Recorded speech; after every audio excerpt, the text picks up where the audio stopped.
El diablo de la botella. Robert Louis Stevenson. Había un hombre en la isla de Hawái al que llamaré Kauai, porque la verdad es que aún vive y que su nombre debe permanecer secreto, pero su lugar de nacimiento no estaba lejos de Onaunau, donde los huesos de Kauai el Grande yacen escondidos en una cueva.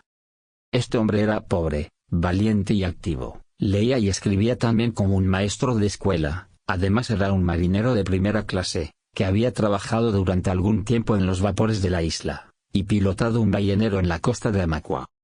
Finalmente, a Kauai se le ocurrió que le gustaría ver el gran mundo, y las ciudades extranjeras y se embarcó con rumbo a San Francisco. San Francisco es una hermosa ciudad, con un excelente puerto y muchas personas adineradas, y, más en concreto, existe en esa ciudad una colina que está cubierta de palacios. Un día, Kauai se paseaba por esta colina con mucho dinero en el bolsillo, contemplando con evidente placer las elegantes casas que se alzaban a ambos lados de la calle. ¡Qué casas tan buenas!, iba pensando, y qué felices deben de ser las personas que viven en ellas, que no necesitan preocuparse del mañana. Seguía aún reflexionando sobre esto cuando llegó a la altura de una casa más pequeña que algunas de las otras, pero muy bien acabada y tan bonita como un juguete. Los escalones de la entrada brillaban como plata, los bordes del jardín florecían como guirnaldas y las ventanas resplandecían como diamantes. Kauai se detuvo maravillándose de la excelencia de todo. Al pararse se dio cuenta de que un hombre le estaba mirando a través de una ventana tan transparente que Kauai lo veía como se ve un pez en una cala junto a los arrecifes.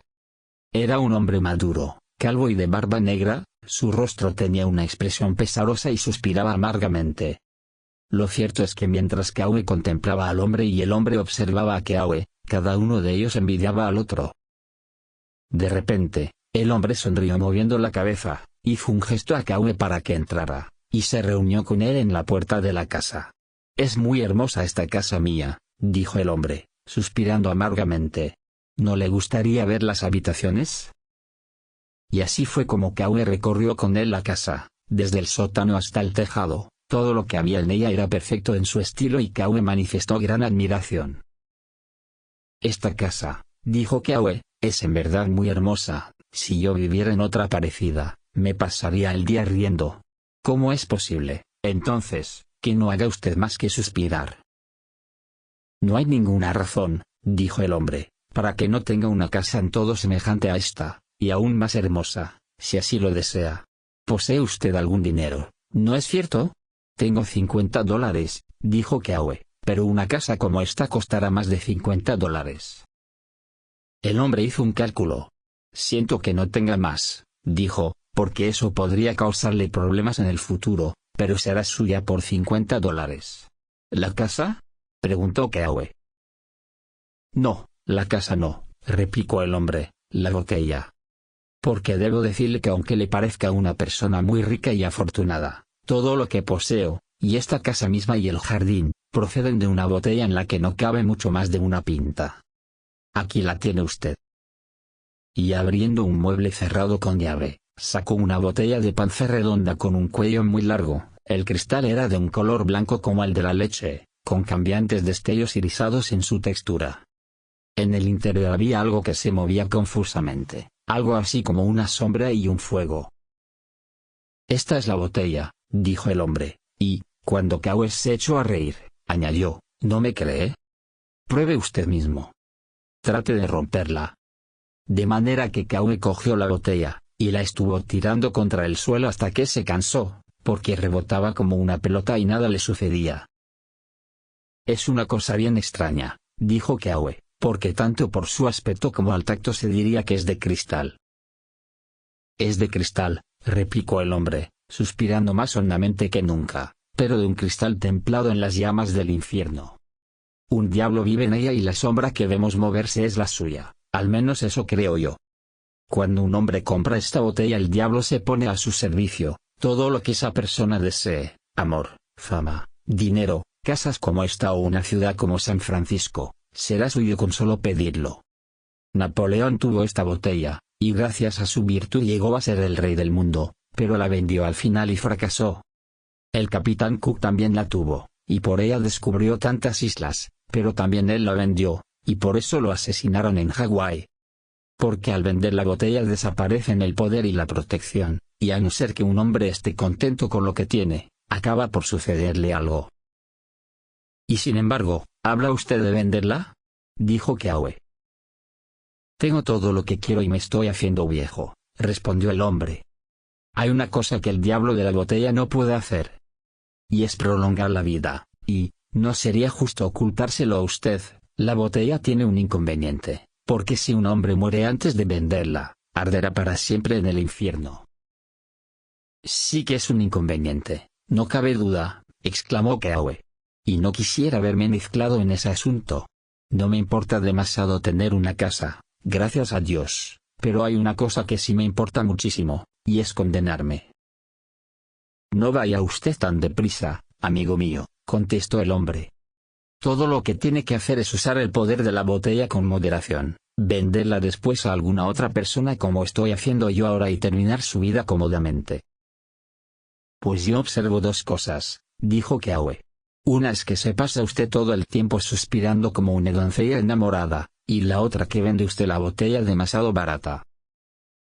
Ya le he explicado por qué suspiro, dijo el hombre. Temo que mi salud está empeorando, y, como ha dicho usted mismo, morir e irse al infierno es una desgracia para cualquiera.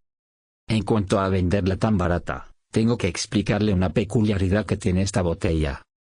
Hace mucho tiempo, cuando Satanás la trajo a la tierra, era extraordinariamente cara, y fue el preste Juan el primero que la compró por muchos millones de dólares, pero solo puede venderse si se pierde dinero en la transacción. Si se vende por lo mismo que se ha pagado por ella, vuelve al anterior propietario como si se tratara de una paloma mensajera. De ahí se sigue que el precio haya ido disminuyendo con el paso de los siglos, y que ahora la botella resulte francamente barata. Yo se la compré a uno de los ricos propietarios que viven en esta colina y solo pagué $90. Podría venderla hasta por $89.90, pero ni un céntimo más, de lo contrario la botella volvería a mí. Ahora bien, esto trae consigo dos problemas. Primero, que cuando se ofrece una botella tan singular por $80 y pico, la gente supone que uno está bromeando. Y segundo, pero como eso no corre prisa que lo sepa, no hace falta que se lo explique ahora. Recuerde tan solo que tiene que venderla por moneda acuñada. ¿Cómo sé que todo eso es verdad?, preguntó Keawe. Hay algo que puede usted comprobar inmediatamente, replicó el otro. Deme sus $50, coja la botella y pida que los $50 vuelvan a su bolsillo. Si no sucede así, le doy mi palabra de honor de que consideraré inválido el trato y le devolveré el dinero. ¿No me está engañando?, dijo Keawe. El hombre confirmó sus palabras con un solemne juramento. Bueno, me arriesgaré a eso, dijo Keawe, porque no me puede pasar nada malo. Acto seguido le dio su dinero al hombre y el hombre le pasó la botella. Diablo de la botella, dijo Keawe, quiero recobrar mis $50. Y, efectivamente, apenas había terminado la frase cuando su bolsillo pesaba ya lo mismo que antes. No hay duda de que es una botella maravillosa, dijo Keawe. Y ahora muy buenos días, mi querido amigo, que el diablo le acompañe, dijo el hombre. Un momento, dijo Keawe, yo ya me he divertido bastante. Tenga su botella. La ha comprado usted por menos de lo que yo pagué, replicó el hombre, frotándose las manos. La botella es completamente suya, y, por mi parte, lo único que deseo es perderlo de vista cuanto antes. Con lo que llamó a su criado chino e hizo que acompañara a Keawe hasta la puerta. Cuando Keawe se encontró en la calle con la botella bajo el brazo, empezó a pensar. Si es verdad todo lo que me han dicho de esta botella, puede que haya hecho un pésimo negocio, se dijo a sí mismo. Pero quizá ese hombre me haya engañado. Lo primero que hizo fue contar el dinero. La suma era exacta, $49 en moneda americana y una pieza de chile. Parece que eso es verdad, se dijo Keawe. Veamos otro punto. Las calles de aquella parte de la ciudad estaban tan limpias como las cubiertas de un barco, y aunque era mediodía, tampoco se veía ningún pasajero. Keawe puso la botella en una alcantarilla y se alejó. 2 veces miró para atrás, y allí estaba la botella de color lechoso y panza redonda, en el sitio donde la había dejado. Miró por tercera vez y después dobló una esquina, pero apenas lo había hecho cuando algo le golpeó el codo, y no era otra cosa que el largo cuello de la botella.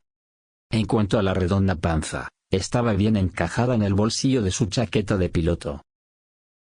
Parece que también esto es verdad, dijo Kawe. La siguiente cosa que hizo fue comprar un sacacorchos en una tienda, y retirarse a un sitio oculto en medio del campo. Una vez ahí intentó sacar el corcho, pero cada vez que le intentaba la espiral salía otra vez, y el corcho seguía tan entero como al empezar. Este corcho es distinto de todos los demás, dijo Kawe, e inmediatamente empezó a temblar y a sudar, porque la botella le daba miedo. Camino del puerto vio una tienda donde un hombre vendía conchas y mazas de islas salvajes, viejas imágenes de dioses paganos, monedas antiguas, pinturas de China y Japón y todas esas cosas que los marineros llevan en sus baúles. Enseguida se le ocurrió una idea. Entró y le ofreció la botella al dueño por $100.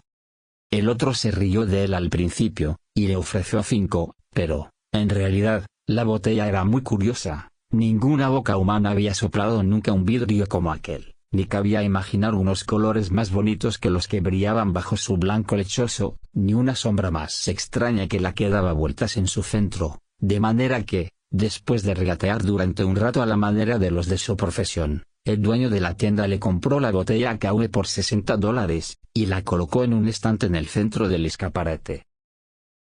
Ahora, dijo Kawe, he vendido por $60 lo que compré por 50 o, para ser más exactos, por un poco menos, porque uno de mis dólares venía de Chile.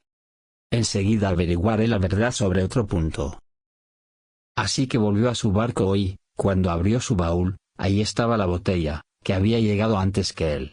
En aquel barco Kawe tenía un compañero que se llamaba Lopaka. ¿Qué te sucede?, le preguntó Lopaka, que miras el baúl tan fijamente. Estaban solos en el castillo de proa. Kawe le hizo prometer que guardaría el secreto y se lo contó todo. Es un asunto muy extraño, dijo Lopaka, y me temo que vas a tener dificultades con esa botella. Pero una cosa está muy clara, puesto que tienes asegurados los problemas, será mejor que obtengas también los beneficios. Decide qué es lo que deseas, da la orden y si resulta tal como quieres, yo mismo te compraré la botella porque a mí me gustaría tener un velero y dedicarme a comerciar entre las islas. No es eso lo que me interesa, dijo Kawe.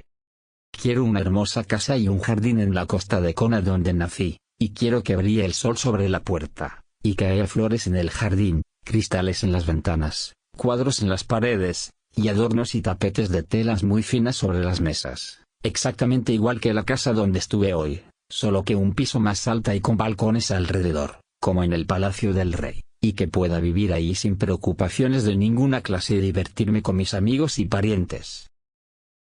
Bien, dijo Lopaka, volvamos con la botella a Hawái, y si todo resulta verdad, como tú supones, te compraré la botella, como ya he dicho, y pediré una goleta. Quedaron de acuerdo en esto y antes de que pasara mucho tiempo el barco regresó a Honolulu, llevando consigo a Kawe, a Lopaka y a la botella. Apenas habían desembarcado cuando encontraron en la playa a un amigo que inmediatamente empezó a darle el pésame a Kawe. No sé por qué me estás dando el pésame, dijo Kawe. Es posible que no te hayas enterado, dijo el amigo, de que tu tío, aquel hombre tan bueno, ha muerto, y de que tu primo, aquel muchacho también parecido, se ha ahogado en el mar. Kawe lo sintió mucho y al ponerse a llorar y a lamentarse, se olvidó de la botella. Pero Lopaka estuvo reflexionando y cuando su amigo se calmó un poco, le habló así: ¿no es cierto que tu tío tenía tierras en Hawái, en el distrito de Kau? No, dijo Kawe, en Kau no, están en la zona de las montañas, un poco al sur de Ukena. ¿Esas tierras pasarán a ser tuyas?, preguntó Lopaka. Así es, dijo Kawe, y empezó otra vez a llorar la muerte de sus familiares. No, dijo Lopaka, no te lamentes ahora. Se me ocurre una cosa. ¿Y si todo esto fuera obra de la botella? Porque ya tienes preparado el sitio para hacer la casa. Si es así, exclamó Kawe, la botella me hace un flaco servicio matando a mis parientes. Pero puede que sea cierto, porque fue en un sitio así donde vi la casa con la imaginación. La casa, sin embargo, todavía no está construida, dijo Lopaka. Y probablemente no lo estará nunca. Dijo Kawe, porque si bien mi tío tenía algo de café, haba y plátanos, no será más que lo justo para que yo viva cómodamente, y el resto de esa tierra es de lava negra. Vayamos al abogado, dijo Lopaka. Porque yo sigo pensando lo mismo. Al hablar con el abogado se enteraron de que el tío de Kawe se había hecho enormemente rico en los últimos días y que le dejaba dinero en abundancia. «Ya tienes el dinero para la casa», exclamó Lopaka. «Si está usted pensando en construir una casa», dijo el abogado, «aquí está la tarjeta de un arquitecto nuevo del que me cuentan grandes cosas. Cada vez mejor», exclamó Lopaka. «Está todo muy claro. Sigamos obedeciendo órdenes». De manera que fueron a ver al arquitecto, que tenía diferentes proyectos de casa sobre la mesa. «Usted desea algo fuera de lo corriente», dijo el arquitecto. «¿Qué le parece esto?». Y le pasó a Kawe uno de los dibujos.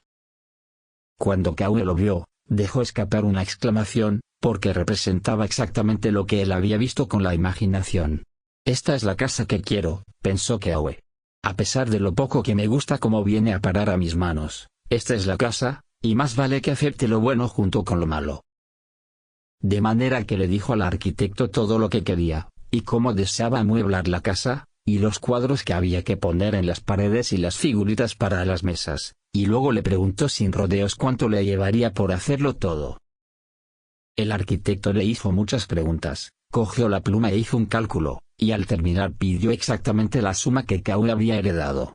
Lopaka y Kawe se miraron el uno al otro y asintieron con la cabeza. «Está bien claro», pensó Kawe, «que voy a tener esta casa, tanto si quiero como si no. Viene del diablo y temo que nada bueno salga de ello, y si de algo estoy seguro es de que no voy a formular más deseos mientras siga teniendo esta botella. Pero de la casa ya no me puedo librar, y más valdrá que acepte lo bueno junto con lo malo». De manera que llegó a un acuerdo con el arquitecto y firmaron un documento. Kawe y Lopaka se embarcaron otra vez camino de Australia, porque habían decidido entre ellos que no intervendrían en absoluto, y dejarían que el arquitecto y el diablo de la botella construyeran, y decoraran aquella casa como mejor les pareciese. El viaje fue bueno, aunque Kawe estuvo todo el tiempo conteniendo la respiración, porque había jurado que no formularía más deseos, ni recibiría más favores del diablo. Se había cumplido ya el plazo cuando regresaron. El arquitecto les dijo que la casa estaba lista, y Kawe y Lopaka tomaron pasaje en el hall camino de Kona para ver la casa, y comprobar si todo se había hecho exactamente de acuerdo con la idea que Kawe tenía en la cabeza. La casa se alzaba en la falda del monte y era visible desde el mar. Por encima, el bosque seguía subiendo hasta las nubes que traían la lluvia. Por debajo, la lava negra descendía en riscos donde estaban enterrados los reyes de antaño. Un jardín florecía alrededor de la casa con flores de todos los colores. Había un huerto de papayas a un lado, y otro de árboles del pan en el lado opuesto. Por delante, mirando al mar, habían plantado el mástil de un barco con una bandera. En cuanto a la casa, era de 3 pisos, con amplias habitaciones y balcones muy anchos en los 3. Las ventanas eran de excelente cristal, tan claro como el agua y tan brillante como un día soleado. Muebles de todas clases adornaban las habitaciones. De las paredes colgaban cuadros con marcos dorados, pinturas de barcos, de hombres luchando, de las mujeres más hermosas y de los sitios más singulares. No hay en ningún lugar del mundo pinturas con colores tan brillantes como las que Kawe encontró colgadas de las paredes de su casa. En cuanto a los otros objetos de adorno, eran de extraordinaria calidad, relojes con carillón y cajas de música, hombrecillos que movían la cabeza, libros llenos de ilustraciones, armas muy valiosas de todos los rincones del mundo, y los rompecabezas más elegantes para entretener los ocios de un hombre solitario. Y como nadie querría vivir en semejantes habitaciones, tan solo pasar por ellas y contemplarlas, los balcones eran tan amplios que un pueblo entero hubiera podido vivir en ellos sin el menor agobio, y Kawe no sabía qué era lo que más le gustaba, si el porche de atrás, a donde llegaba la brisa procedente de la tierra, y se podían ver los huertos y las flores, o el balcón delantero, donde se podía beber el viento del mar, contemplar la empinada ladera de la montaña, y ver al hall yendo una vez por semana aproximadamente entre Okena y las colinas de Pele, o a las goletas siguiendo la costa para recoger cargamentos de madera, de haba y de plátanos. Después de verlo todo, Kaue y Lopaka se sentaron en el porche. «Bien», preguntó Lopaka, ¿está todo tal como lo habías planeado? «No hay palabras para expresarlo», contestó Kaue. «Es mejor de lo que había soñado y estoy que reviento de satisfacción». «Solo queda una cosa por considerar», dijo Lopaka. «Todo esto puede haber sucedido de manera perfectamente natural, sin que el diablo de la botella haya tenido nada que ver. Si comprara la botella y me quedara sin la goleta, habría puesto la mano en el fuego para nada. Te di mi palabra, lo sé, pero creo que no deberías negarme una prueba más».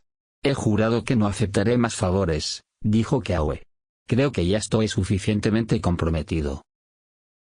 «No pensaba en un favor», replicó Lopaka. «Quisiera ver yo mismo al diablo de la botella. No hay ninguna ventaja en ello, y por tanto tampoco hay nada de qué avergonzarse. Sin embargo, si llego a verlo una vez, quedaré convencido del todo. Así que accede a mi deseo y déjame ver al diablo. El dinero lo tengo aquí mismo, y después de eso te compraré la botella». «Solo hay una cosa que me da miedo», dijo Kaue. «El diablo puede ser una cosa horrible de ver, y si le pones ojo encima quizá no tengas ya ninguna gana de quedarte con la botella». «Soy una persona de palabra», dijo Lopaka. «Y aquí dejo el dinero, entre los dos». «Muy bien», replicó Kaue. «Yo también siento curiosidad.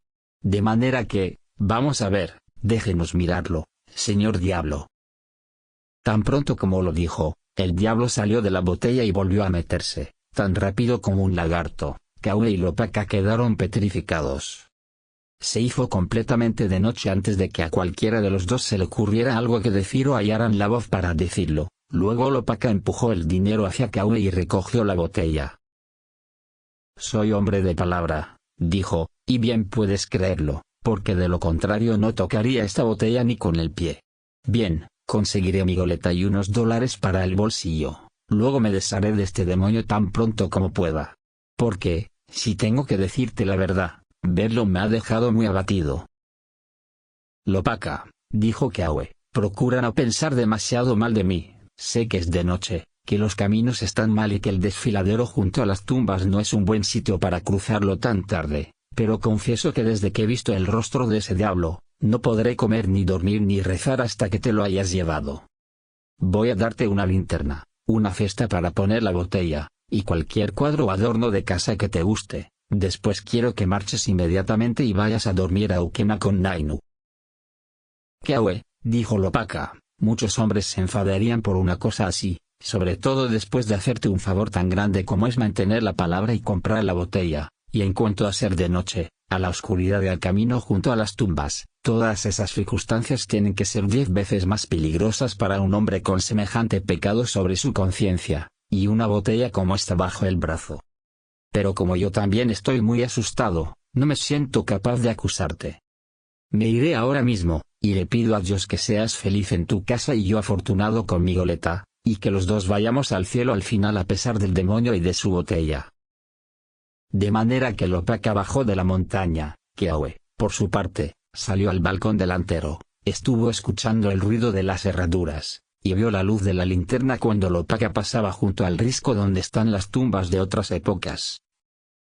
Durante todo el tiempo Kaue temblaba, se retorcía las manos y rezaba por su amigo, dando gracias a Dios por haber escapado él mismo de aquel peligro.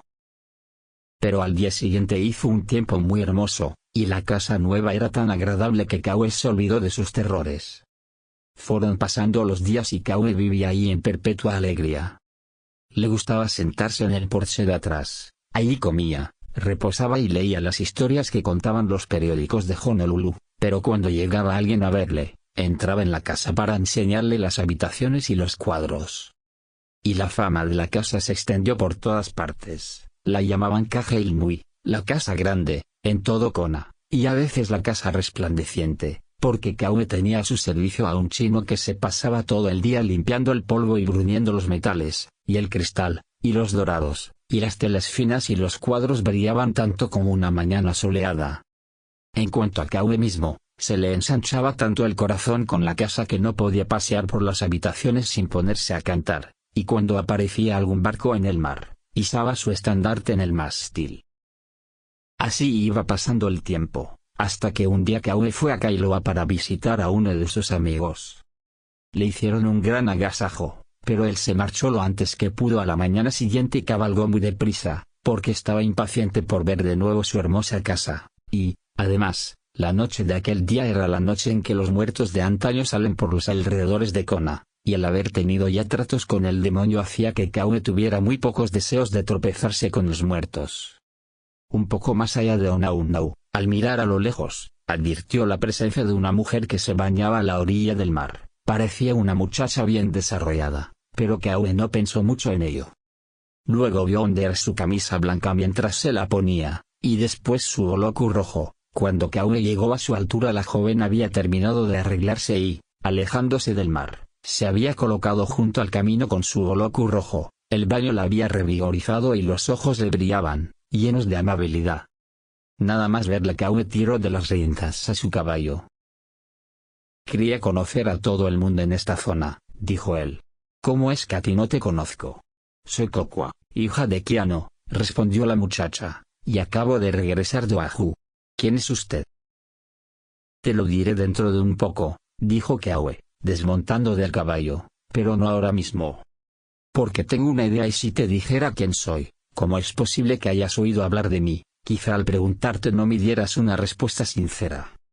Pero antes de nada dime una cosa, ¿estás casada? Al oír esto Coco se echó a reír. Parece que es usted quien hace todas las preguntas, dijo ella. ¿Y usted, está casado? No, Kokwa, desde luego que no, replicó Kaume, y nunca he pensado en casarme hasta este momento. Pero voy a decirte la verdad. Te he encontrado aquí junto al camino, y al ver tus ojos que son como estrellas mi corazón se ha ido tras de ti tan veloz como un pájaro. De manera que si ahora no quieres saber nada de mí, dilo, y me iré a mi casa, pero si no te parezco peor que cualquier otro joven, dilo también, y me desviaré para pasar la noche en casa de tu padre y mañana hablaré con él. Coco no dijo una palabra, pero miró hacia el mar y se echó a reír. Kokwa, dijo Kaume, si no dices nada, consideraré que tu silencio es una respuesta favorable, así que pongámonos en camino hacia la casa de tu padre. Ella fue delante de él sin decir nada, solo de vez en cuando miraba para atrás y luego volvía a apartar la vista, y todo el tiempo llevaba en la boca las cintas del sombrero. Cuando llegaron a la puerta, Kiano salió a la veranda y dio la bienvenida a Kaume llamándolo por su nombre. Al oírlo la muchacha se lo quedó mirando, porque la fama de la gran casa había llegado a sus oídos, y no hace falta decir que era una gran tentación. Pasaron todos juntos la velada muy alegremente, y la muchacha se mostró muy descarada en presencia de sus padres, y estuvo burlándose de Kaume porque tenía un ingenio muy vivo. Al día siguiente Kaume habló con Kiano, y después tuvo ocasión de quedarse a solas con la muchacha. Kokwa, dijo él, ayer estuviste burlándote de mí durante toda la velada, y todavía estás a tiempo de despedirme.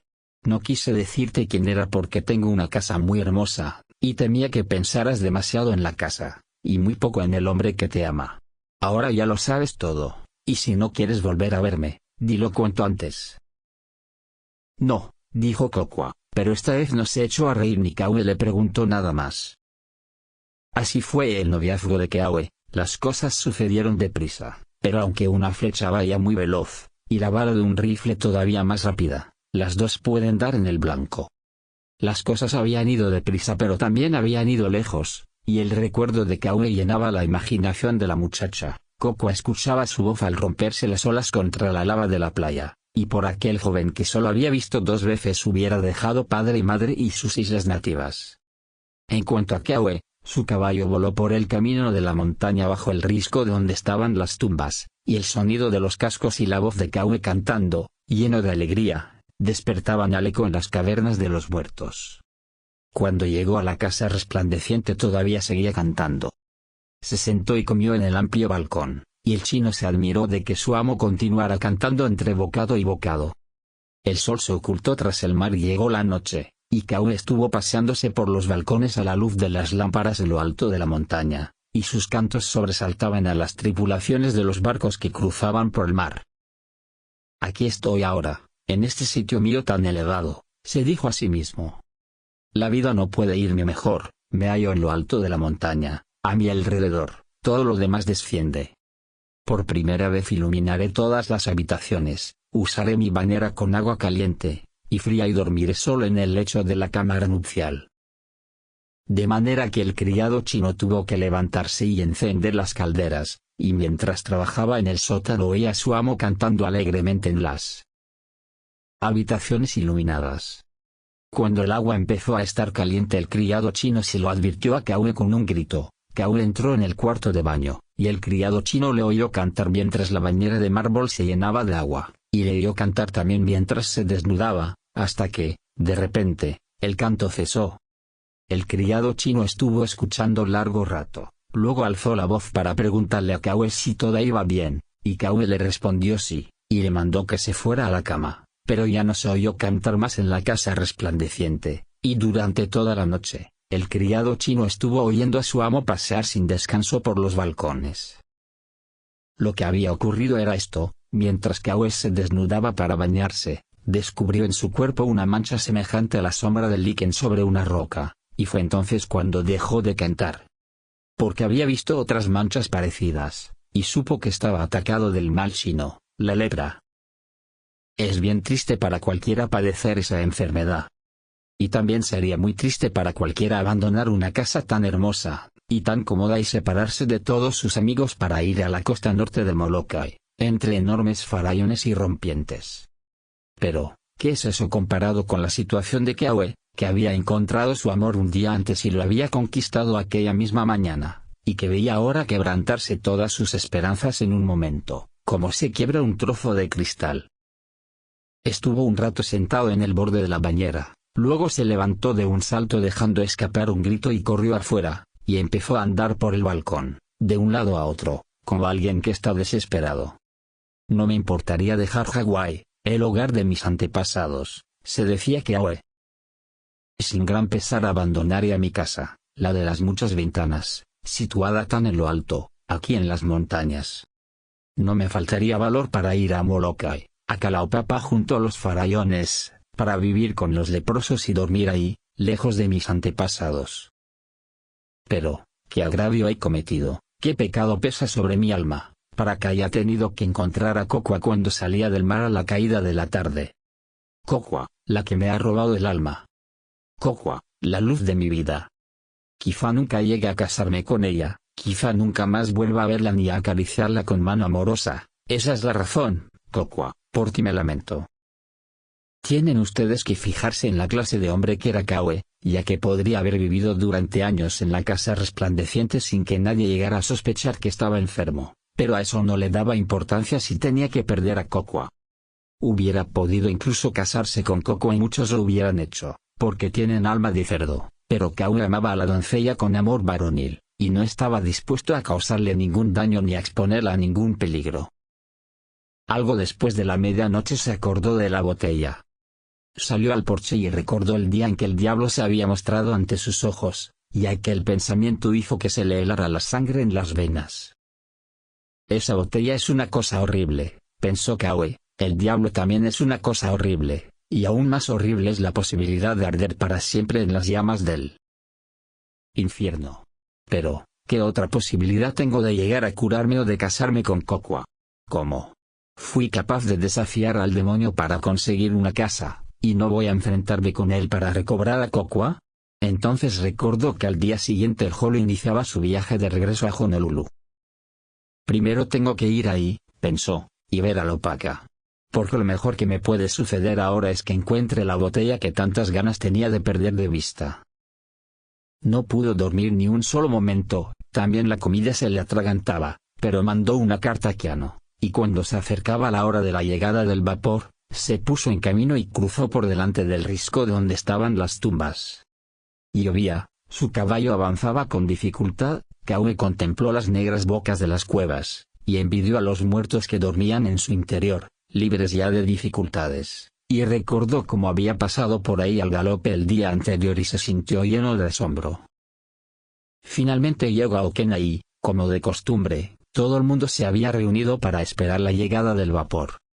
En el cobertizo delante del almacén estaban todos sentados, bromeando y contándose las novedades, pero Kaoe no sentía el menor deseo de hablar, y permaneció en medio de ellos contemplando la lluvia que caía sobre las casas, y las olas que estallaban entre las rocas, mientras los suspiros se acumulaban en su garganta. Kaoe, el de la casa resplandeciente, está muy abatido, se decían unos a otros. Así era, en efecto, y no tenía nada de extraordinario. Luego llegó el hall y la gasolinera lo llevó a bordo. La parte posterior del barco estaba llena de aoles blancos, que habían ido a visitar el volcán como tienen por costumbre. En el centro se amontonaban los kanacas, y en la parte delantera viajaban toros de hilo y caballos de cao, pero Kaoe se sentó lejos de todos, hundido en su dolor, con la esperanza de ver desde el barco la casa de Keanu. Finalmente la divisó, junto a la orilla, sobre las rocas negras, a la sombra de las palmeras. Cerca de la puerta se veía un holocu rojo no mayor que una mosca, y que revoloteaba tan atareado como una mosca. «Ja, reina de mi corazón», exclamó Kaoe para sí, «arriesgaré mi alma para recobrarte». Poco después, al caer la noche, se encendieron las luces de las cabinas, y los aoles se reunieron para jugar a las cartas y beber whisky como tienen por costumbre, pero Kaoe estuvo paseando por cubierta toda la noche. Y todo el día siguiente, mientras navegaban a Sotavento de Maui y de Molokai, Kaoe seguía dando vueltas de un lado para otro como un animal salvaje dentro de una jaula. Al caer la tarde pasaron Diamond Head y llegaron al muelle de Honolulu. Kaoe bajó enseguida a tierra y empezó a preguntar por Lopaka. Al parecer se había convertido en propietario de una goleta, no había otra mejor en las islas, y se había marchado muy lejos en busca de aventuras, quizá hasta Pola Pola, de manera que no cabía esperar ayuda por ese lado. Kaoe se acordó de un amigo de Lopaka, un abogado que vivía en la ciudad, no debo decir su nombre, y preguntó por él. Le dijeron que se había hecho rico de repente, y que tenía una casa nueva, y muy hermosa en la orilla de Waikiki. Esto dio que pensar a Kaoe, e inmediatamente alquiló un coche y se dirigió a casa del abogado. La casa era muy nueva y los árboles del jardín apenas mayores que bastones. El abogado, cuando salió a recibirle, parecía un hombre satisfecho de la vida. «¿Qué puedo hacer por usted?», dijo el abogado. «Usted es amigo de Lopaka», replicó Kaoe, «y Lopaka me compró un objeto que quizá usted pueda ayudarme a localizar». El rostro del abogado se ensombreció. «No voy a fingir que ignoro de qué me habla, Mr. Kaoe», dijo, «aunque se trata de un asunto muy desagradable que no conviene remover. No puedo darle ninguna seguridad, pero me imagino que si va usted a cierto barrio quizá consiga averiguar algo». A continuación le dio el nombre de una persona que también en este caso será mejor no repetirlo. Esto sucedió durante varios días, y Kaoe fue conociendo a diferentes personas, y encontrando en todas partes ropas y coches recién estrenados, y casas nuevas muy hermosas y hombres muy satisfechos aunque, claro está, cuando alguien aludía al motivo de su visita, sus rostros se ensombrecían. «No hay duda de que estoy en el buen camino», pensaba Kaoe. «Esos trajes nuevos y esos coches son otros tantos regalos del demonio de la botella, y esos rostros satisfechos son los rostros de personas que han conseguido lo que deseaban, y han podido librarse después de ese maldito recipiente. Cuando vea mejillas sin color y oiga suspiros, sabré que estoy cerca de la botella». Sucedió que finalmente le recomendaron que fuera a ver a una ole en Britannia Street. Cuando llegó a la puerta, alrededor de la hora de la cena, Kaoe se encontró con los típicos indicios: nueva casa, jardín recién plantado y luz eléctrica tras las ventanas, y cuando apareció el dueño un escalofrío de esperanza, y de miedo recorrió el cuerpo de Kaoe, porque tenía delante de él a un hombre joven tan pálido como un cadáver, con marcadísimas ojeras, prematuramente calvo y con la expresión de un hombre en capilla.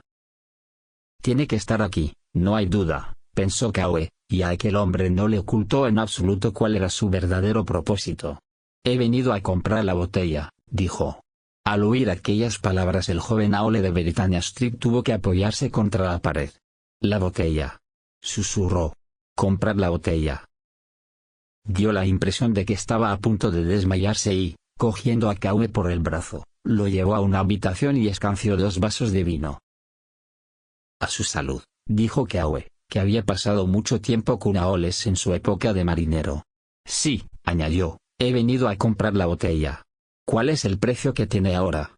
Al oír esto al joven se le escapó el vaso de entre los dedos, y miró a Kaue como si fuera un fantasma. El precio, dijo. El precio. ¿No sabe usted cuál es el precio? Por eso se lo preguntó, replicó Kaue. Pero, ¿qué es lo que tanto le preocupa? ¿Qué sucede con el precio? La botella ha disminuido mucho de valor desde que usted la compró, Mr. Kaue, dijo el joven tartamudeando. Bien, bien, así tendré que pagar menos por ella, dijo Kaue. ¿Cuánto le costó a usted? El joven estaba tan blanco como el papel. 2 centavos, dijo. ¿Cómo? Exclamó Kaue, ¿2 centavos? Entonces, usted solo puede venderla por 1. ¿Y el que la compre? Kaue no pudo terminar la frase. El que comprara la botella no podría venderla nunca, y la botella y el diablo de la botella se quedarían con él hasta su muerte, y cuando muriera se encargarían de llevarlo a las llamas del infierno.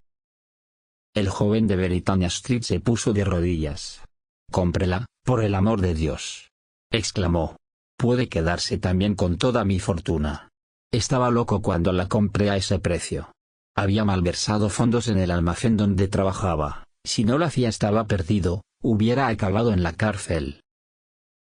«Pobre criatura», dijo Kaue, «¿fue usted capaz de arriesgar su alma en una aventura tan desesperada, para evitar el castigo por su deshonra, y cree que yo voy a dudar cuando es el amor lo que tengo delante de mí? Tráigame la botella y el cambio que sin duda tiene ya preparado. Es preciso que me dé la vuelta de estos 5 centavos». Kaue no se había equivocado, el joven tenía las 4 monedas en un cajón. La botella cambió de manos y tan pronto como los dedos de Kaue rodearon su cuello le susurró que deseaba quedar limpio de la enfermedad y, efectivamente, cuando se desnudó delante de un espejo en la habitación del hotel, su piel estaba tan sonrosada como la de un niño. Pero lo más extraño fue que inmediatamente se operó una transformación dentro de él, y el mal chino le importaba muy poco y tampoco sentía interés por Kokwa, no pensaba más que en una cosa, que estaba ligado al diablo de la botella para toda la eternidad, y no le quedaba otra esperanza que la de ser para siempre una pavesa en las llamas del infierno. En cualquier caso, las veía ya brillar delante de él con los ojos de la imaginación, su alma se encogió y la luz se convirtió en tinieblas. Cuando Kaue se recuperó un poco, se dio cuenta de que era la noche en que tocaba una orquesta en el hotel. Bajó a oírla porque temía quedarse solo, y ahí, entre caras alegres, paseó de un lado para otro, escuchó las melodías y vio a Berger llevando el compás, pero todo el tiempo oía crepitar las llamas, y veía un fuego muy vivo ardiendo en el pozo sin fondo del infierno. De repente la orquesta tocó Ikiao, una canción que él había cantado con Kokwa, y aquellos acordes le devolvieron el valor. Ya está hecho, pensó, y una vez más tendré que aceptar lo bueno junto con lo malo. Kaue regresó a Hawái en el primer vapor, y tan pronto como fue posible se casó con Kokwa, y la llevó a la casa resplandeciente en la ladera de la montaña. Cuando los dos estaban juntos, el corazón de Kaue se tranquilizaba, pero tan pronto como se quedaba solo empezaba a cavilar sobre su horrible situación, y oía crepitar las llamas y veía el fuego abrasador en el pozo sin fondo. Era cierto que la muchacha se había entregado a él por completo, su corazón latía más deprisa al verlo, y su mano buscaba siempre la de Kaue, y estaba hecha de tal manera de la cabeza a los pies que nadie podía verla sin alegrarse. Kokwa era afable por naturaleza. De sus labios salían siempre palabras cariñosas. Le gustaba mucho cantar y cuando recorría la casa resplandeciente gorjeando como los pájaros era ella el objeto más hermoso que había en los 3 pisos. Kaue la contemplaba y la oía embelesado, y luego iba a esconderse en un rincón, y lloraba y gemía pensando en el precio que había pagado por ella. Después tenía que secarse los ojos, y lavarse la cara e ir a sentarse con ella en uno de los balcones, acompañándola en sus canciones y correspondiendo a sus sonrisas con el alma llena de angustia.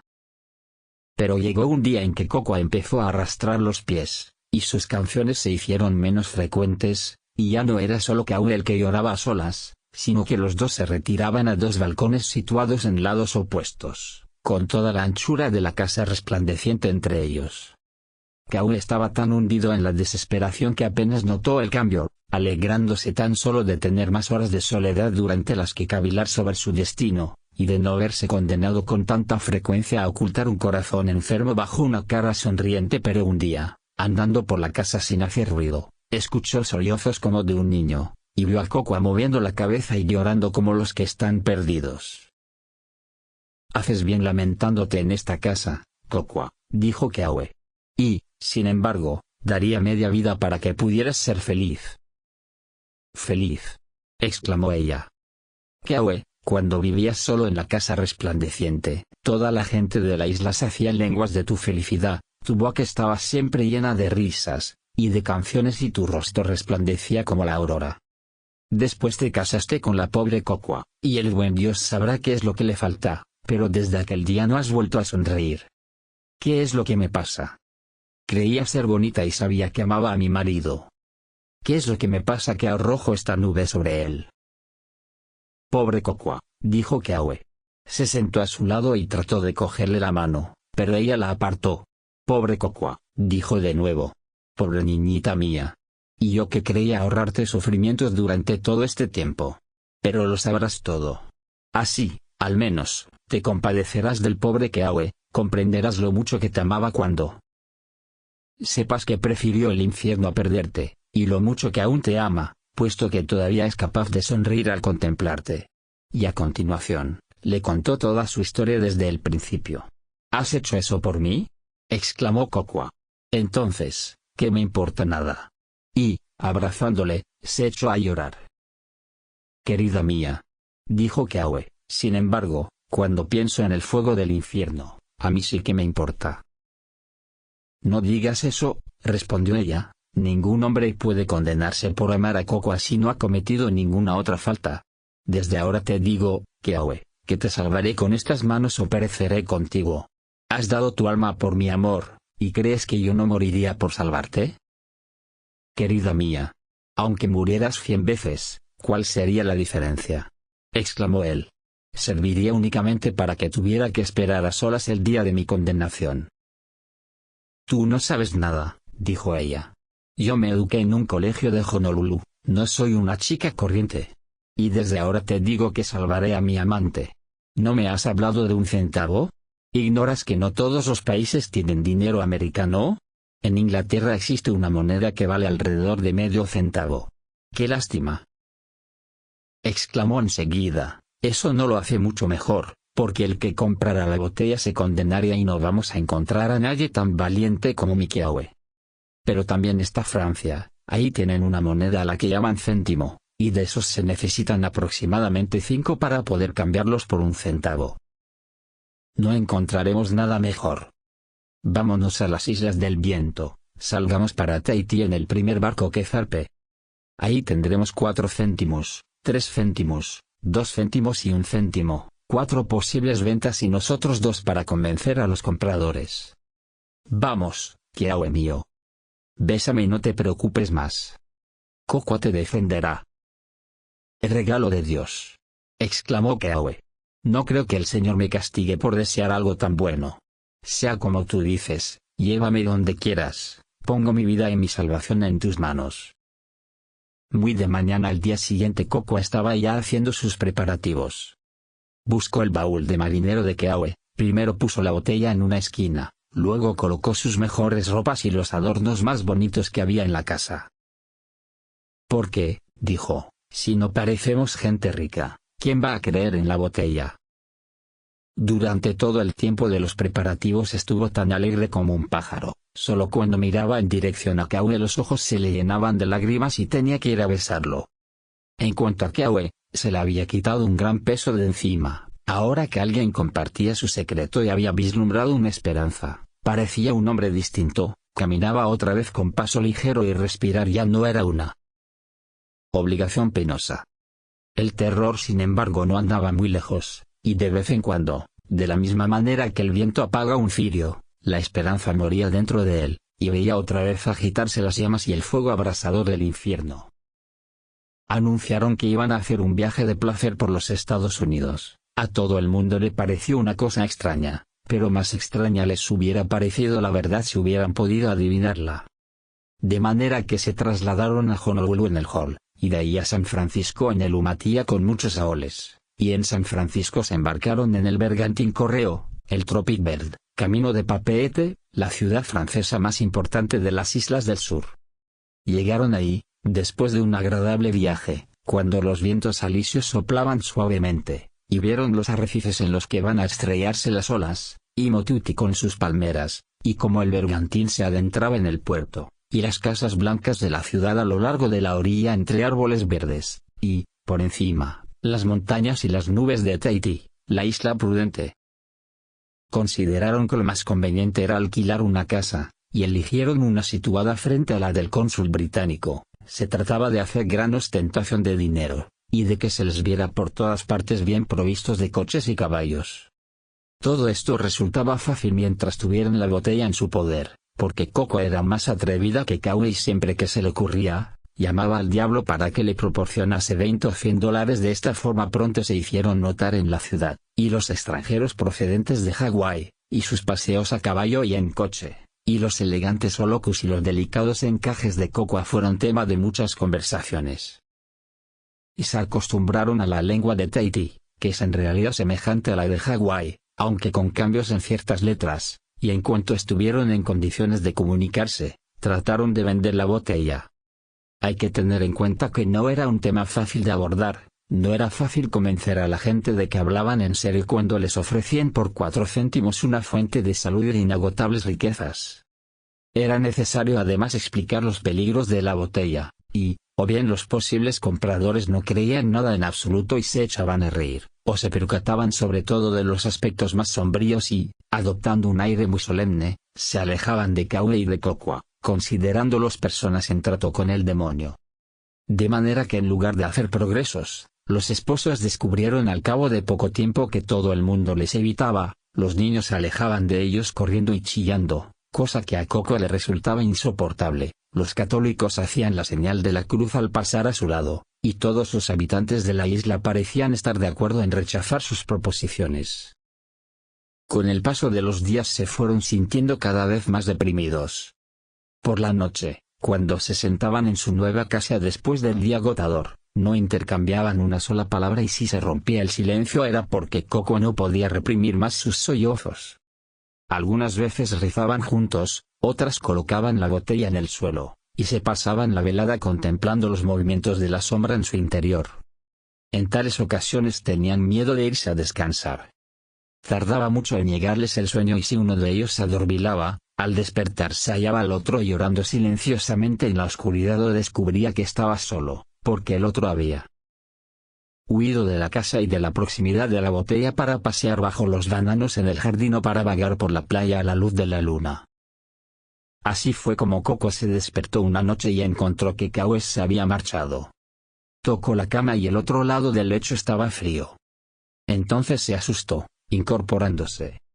Un poco de luz de luna se filtraba entre las persianas. Había suficiente claridad en la habitación para distinguir la botella sobre el suelo. Afuera soplaba el viento y hacía gemir los grandes árboles de la avenida mientras las hojas secas batían en la veranda. En medio de todo esto Coco tomó conciencia de otro sonido. Difícilmente hubiera podido decir si se trataba de un animal o de un hombre, pero sí que era tan triste como la muerte y que le desgarraba el alma. Coco se levantó sin hacer ruido, entreabrió la puerta y contempló el jardín iluminado por la luna. Allí, bajo los bananos, yacía Kauai con la boca pegada a la tierra, y eran sus labios los que dejaban escapar aquellos gemidos. La primera idea de Coco fue ir corriendo a consolarlo, pero enseguida comprendió que no debía hacerlo. Kauai se había comportado ante su esposa como un hombre valiente, no estaba bien que ella se inmiscuyera en aquel momento de debilidad. Ante este pensamiento Coco retrocedió, volviendo otra vez al interior de la casa. «Qué negligente he sido, Dios mío», pensó. «Qué débil. Es él, y no yo, quien se enfrenta con la condenación eterna. La maldición recayó sobre su alma y no sobre la mía. Su preocupación por mi bien y su amor por una criatura tan poco digna, y tan incapaz de ayudarle son las causas de que ahora vea tan cerca de sí las llamas del infierno, y hasta huela el humo mientras yace ahí fuera, iluminado por la luna y azotado por el viento. Soy tan torpe que hasta ahora nunca se me ha ocurrido considerar cuál es mi deber, o quizá viéndolo he preferido ignorarlo. Pero ahora, por fin, Alzo mi alma en manos de mi afecto, ahora digo adiós a la blanca escalinata del paraíso, y a los rostros de mis amigos que están ahí esperando. Amor por amor y que el mío sea capaz de igualar al de Kaoe. Alma por alma y que la mía perezca. Cocoa era una mujer con gran destreza manual y enseguida estuvo preparada. Cogió el cambio, los preciosos céntimos que siempre tenían al alcance de la mano, porque es una moneda muy poco usada, y habían ido a aprovisionarse a una oficina del gobierno. Cuando Cocoa avanzaba ya por la avenida, el viento trajo unas nubes que ocultaron la luna. La ciudad dormía y la muchacha no sabía hacia dónde dirigirse hasta que oyó una tos que salía de debajo de un árbol. «Buen hombre», dijo Cocoa, «¿qué hace usted aquí solo en una noche tan fría?» El anciano apenas podía expresarse a causa de la tos, pero Cocoa logró enterarse de que era viejo, y pobre y un extranjero en la isla. «¿Me haría usted un favor?», dijo Cocoa. «De extranjero a extranjera y de anciano a muchacha, ¿no querrá usted ayudar a una hija de Hawái?» «Ja», dijo el anciano. «Ya veo que eres la bruja de las 8 islas y que también quieres perder mi alma. Pero he oído hablar de ti, y te aseguro que tu perversidad nada conseguirá contra mí». «Siéntese aquí», le dijo Cocoa, «y déjeme que le cuente una historia». Y le contó la historia de Kaoe desde el principio hasta el fin. «Y yo soy su esposa», dijo Cocoa al terminar, «la esposa que Kaoe compró a cambio de su alma. ¿Qué debo hacer? Si fuera yo misma a comprar la botella, no aceptaría. Pero si va usted, se la dará gustosísimo, me quedaré aquí esperándole, usted la comprará por 4 céntimos, y yo se la volveré a comprar por 3. Y que el Señor dé fortaleza a una pobre muchacha». «Si trataras de engañarme», dijo el anciano, «creo que Dios te mataría». «Sí que lo haría», exclamó Cocoa. «No le quepa duda. No podría ser tan malvada. Dios no lo consentiría. Dame los 4 céntimos y espérame aquí», dijo el anciano.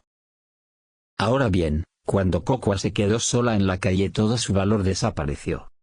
El viento rugía entre los árboles, y a ella le parecía que las llamas del infierno estaban ya a punto de acometerla, las sombras se agitaban a la luz del farol, y le parecían las manos engarciadas de los mensajeros del maligno. Si hubiera tenido fuerzas, habría echado a correr y de no faltarle el aliento habría gritado, pero fue incapaz de hacer nada, y se quedó temblando en la avenida como una niñita muy asustada. Luego vio al anciano que regresaba trayendo la botella. «He hecho lo que me pediste», dijo al llegar junto a ella. «Tu marido se ha quedado llorando como un niño, dormirá en paz el resto de la noche». Y extendió la mano ofreciéndole la botella a Cocoa. «Antes de dármela», jadeó Cocoa, «aprovéchese también de lo bueno, pida verse libre de su tos».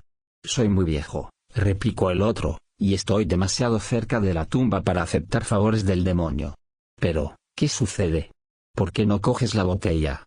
¿Acaso dudas?» «No, no dudo», exclamó Cocoa. «Pero me faltan las fuerzas. Espere un momento. Es mi mano la que se resiste, y mi carne la que se encoge en presencia de su objeto maldito. Un momento tan solo». El anciano miró a Cocoa afectuosamente. «Pobre niña», dijo, «tienes miedo, tu alma te hace dudar. Bueno, me quedaré yo con ella. Soy viejo y nunca más conoceré la felicidad en este mundo, y, en cuanto al otro, démela», jadeó Cocoa. «Aquí tiene su dinero. ¿Cree que soy tan vil como para eso? Deme la botella». «Que Dios te bendiga, hija mía», dijo el anciano. Cocoa ocultó la botella bajo su holocu, se despidió del anciano y echó a andar por la avenida sin preocuparse de saber en qué dirección. Porque ahora todos los caminos le daban lo mismo, todos la llevaban igualmente al infierno. Unas veces iba andando y otras corría, unas veces gritaba y otras se tumbaba en el polvo junto al camino y lloraba. Todo lo que había oído sobre el infierno le volvía ahora a la imaginación, contemplaba el brillo de las llamas, se asfixiaba con el acre olor del humo, y sentía deshacerse su carne sobre los carbones encendidos. Poco antes del amanecer consiguió serenarse y volver a casa. Kaoe dormía igual que un niño, tal como el anciano le había asegurado. Cocoa se detuvo a contemplar su rostro. «Ahora, esposo mío», dijo, «te toca a ti dormir. Cuando despiertes podrás cantar y reír. Pero la pobre Kokwa, que nunca quiso hacer mal a nadie, no volverá a dormir tranquila, ni a cantar ni a divertirse. Después Kokwa se tumbó en la cama al lado de Kiawe, y su dolor era tan grande que cayó al instante en un sopor profundísimo. Su esposo se despertó ya avanzada la mañana y le dio la buena noticia. Era como si la alegría lo hubiera trastornado, porque no se dio cuenta de la aflicción de Kokwa, a pesar de lo mal que ella la disimulaba. Aunque las palabras se le atragantaran, no tenía importancia, Kiawe se encargaba de decirlo todo. A la hora de comer no probó bocado, pero, ¿quién iba a darse cuenta? Porque Kiawe no dejó nada en su plato. Kokwa lo veía y le oía como si se tratara de un mal sueño. Había veces en que se olvidaba o dudaba, y se llevaba las manos a la frente, porque saberse condenada y escuchar a su marido hablando sin parar de aquella manera le resultaba demasiado monstruoso.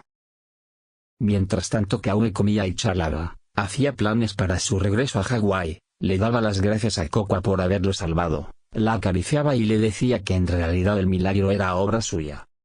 Luego Kiawe empezó a reírse del viejo que había sido lo suficientemente estúpido como para comprar la botella. Parecía un anciano respetable, dijo Kiawe. Pero no se puede juzgar por las apariencias, porque, ¿para qué necesitaría la botella ese viejo reprobó? Esposo mío, dijo Kokwa humildemente, su intención puede haber sido buena. Kiawe se echó a reír muy enfadado. Tonterías, exclamó acto seguido. Un viejo pícaro, te lo digo yo, y estúpido por añadidura. Ya era bien difícil vender la botella por 4 céntimos, pero por 3 será completamente imposible. Apenas queda margen y todo el asunto empieza a oler a chamusquina. Dijo Kiawe, estremeciéndose. Es cierto que yo la compré por 1 centavo cuando no sabía que hubiera monedas de menos valor. Pero es absurdo hacer una cosa así, nunca aparecerá otro que haga lo mismo, y la persona que tenga ahora esa botella se la llevará consigo a la tumba. No es una cosa terrible, esposo mío, dijo Kokwa, que la salvación propia signifique la condenación eterna de otra persona. Creo que yo no podría tomarlo a broma. Creo que me sentiría abatido y lleno de melancolía. Rezaría por el nuevo dueño de la botella. Kiawe se enfadó aún más al darse cuenta de la verdad que encerraban las palabras de Kokwa. Tonterías, exclamó. Puedes sentirte llena de melancolía si así lo deseas. Pero no me parece que sea esa la actitud lógica de una buena esposa. Si pensaras un poco en mí, tendría que darte vergüenza. Luego salió y Kokwa se quedó sola. ¿Qué posibilidades tenía ella de vender la botella por 2 céntimos? Kokwa se daba cuenta de que no tenía ninguna. Y en el caso de que tuviera alguna, ahí estaba su marido empeñado en devolverla a toda prisa a un país donde no había ninguna moneda inferior al centavo. Y ahí estaba su marido abandonándola, y recriminándola a la mañana siguiente después de su sacrificio. Ni siquiera trató de aprovechar el tiempo que pudiera quedarle, se limitó a quedarse en casa, y unas veces sacaba la botella, y la contemplaba con indecible horror, y otras volvía a esconderla llena de aborrecimiento. A la larga Kiawe terminó por volver, y la invitó a dar un paseo en coche. Estoy enferma, esposo mío, dijo ella. No tengo ganas de nada. Perdóname, pero no me divertiría. Esto hizo que Kiawe se enfadara todavía más con ella, porque creía que le entristecía el destino del anciano, y consigo mismo, porque pensaba que Kokwa tenía razón y se avergonzaba de ser tan feliz. Eso es lo que piensas de verdad, exclamó, y ese es el afecto que me tienes. Tu marido acaba de verse a salvo de la condenación eterna a la que se arriesgó por tu amor y tú no tienes ganas de nada. Kokwa, tu corazón es un corazón desleal. Kiawe volvió a marcharse muy furioso, y estuvo vagabundeando todo el día por la ciudad. Se encontró con unos amigos y estuvieron bebiendo juntos, luego alquilaron un coche para ir al campo y ahí siguieron bebiendo. Uno de los que bebían con Kiawe era un brutal aoleya viejo que había sido contramaestre de un ballenero y también prófugo, buscador de oro y presidiario en varias cárceles. Era un hombre rastrero, le gustaba beber y ver borrachos a los demás, y se empeñaba en que Kiawe tomara una copa tras otra. Muy pronto, a ninguno de ellos le quedaba más dinero. Tú, dijo el contramaestre, siempre estás diciendo que eres rico. ¿Que tienes una botella o alguna tontería parecida? Sí, dijo Kiawe, soy rico, volveré a la ciudad y le pediré algo de dinero a mi mujer, que es la que lo guarda. Ese no es un buen sistema, compañero, dijo el contramaestre. Nunca confíes tu dinero a una mujer. Son todas tan falsas como Judas, no la pierdas de vista. Aquellas palabras impresionaron mucho a Kaue porque la bebida le había enturbiado el cerebro. No me extrañaría que fuera falsa, pensó. ¿Por qué tendría que entristecerle tanto mi liberación? Pero voy a demostrarle que a mí no se me engaña tan fácilmente. La pillaré infraganti.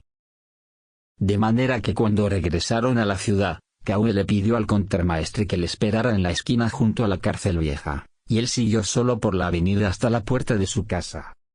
Era otra vez de noche, dentro había una luz, pero no se oía ningún ruido. Kaue dio la vuelta a la casa, abrió con mucho cuidado la puerta de atrás y miró dentro. Cocoa estaba sentada en el suelo con la lámpara a su lado, delante había una botella de color lechoso, con una panza muy redonda y un cuello muy largo, y mientras la contemplaba, Cocoa se retorcía las manos. Kaue se quedó mucho tiempo en la puerta, mirando. Al principio fue incapaz de reaccionar, luego tuvo miedo de que la venta no hubiera sido válida, y de que la botella hubiera vuelto a sus manos como le sucediera en San Francisco, y al pensar en esto notó que se le doblaban las rodillas, y los vapores del vino se esfumaron de su cabeza como la neblina desaparece de un río con los primeros rayos del sol. Después se le ocurrió otra idea. Era una idea muy extraña e hizo que le ardieran las mejillas. Tengo que asegurarme de esto, pensó. De manera que cerró la puerta, dio la vuelta a la casa y entró de nuevo haciendo mucho ruido, como si acabara de llegar. Pero cuando abrió la puerta principal ya no se veía la botella por ninguna parte, y Cocoa estaba sentada en una silla, y se sobresaltó como alguien que se despierta. He estado bebiendo y divirtiéndome todo el día, dijo Kaue. He encontrado unos camaradas muy simpáticos, y vengo solo por más dinero para seguir bebiendo y corriéndonos la gran juerga. Tanto su rostro como su voz eran tan severos como los de un juez, pero Cocoa estaba demasiado preocupada para darse cuenta. Haces muy bien en usar de tu dinero, esposo mío, dijo ella con voz temblorosa. Ya sé que hago bien en todo, dijo Kaue, yendo directamente hacia el baúl y cogiendo el dinero. Pero también miró detrás, en el rincón donde guardaba la botella, pero la botella no estaba ahí. Entonces el baúl empezó a moverse como una alga marina, y la casa a dilatarse como una espiral de humo, porque Kaue comprendió que estaba perdido, y que no le quedaba ninguna escapatoria. Es lo que me temía, pensó, es ella la que ha comprado la botella.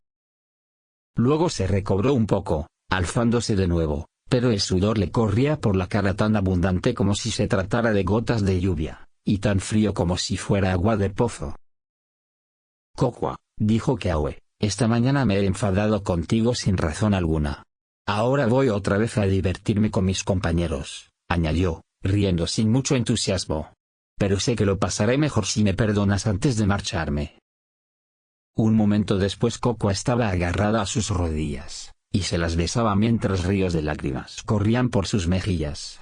Solo quería que me dijeras una palabra amable, exclamó ella. Ojalá que nunca volvamos a pensar mal el uno del otro, dijo Kaue, acto seguido volvió a marcharse. Kaue no había cogido más dinero que parte de la provisión de monedas de 1 céntimo que consiguieran nada más llegar. Sabía muy bien que no tenía ningún deseo de seguir bebiendo. Puesto que su mujer había dado su alma por él, Kaue tenía ahora que dar la suya por Cocoa, no era posible pensar en otra cosa. En la esquina, junto a la cárcel vieja, le esperaba el contramaestre. Mi mujer tiene la botella, dijo Kaue, y si no me ayudas a recuperarla, se habrán acabado el dinero y la bebida por esta noche. ¿No querrás decirme que esa historia de la botella va en serio?, exclamó el contramaestre. Pongámonos bajo el farol, dijo Kaue. ¿Tengo aspecto de estar bromeando? Debe de ser cierto, dijo el contramaestre, porque estás tan serio como si vinieras de un entierro. Escúchame, entonces, dijo Kaue, aquí tienes 2 céntimos. Entra en la casa y ofréceselos a mi mujer por la botella, y, si me estoy equivocado, te la entregará inmediatamente. Tráemela aquí y yo te la volveré a comprar por 1 céntimo, porque tal es la ley con esa botella, es preciso venderla por una suma inferior a la de la compra. Pero en cualquier caso no le digas una palabra de que soy yo quien te envía. Compañero, ¿no te estarás burlando de mí? Quiso saber el contramaestre. Nada malo te sucedería aunque fuera así, respondió Keawe. Tienes razón, compañero, dijo el contramaestre.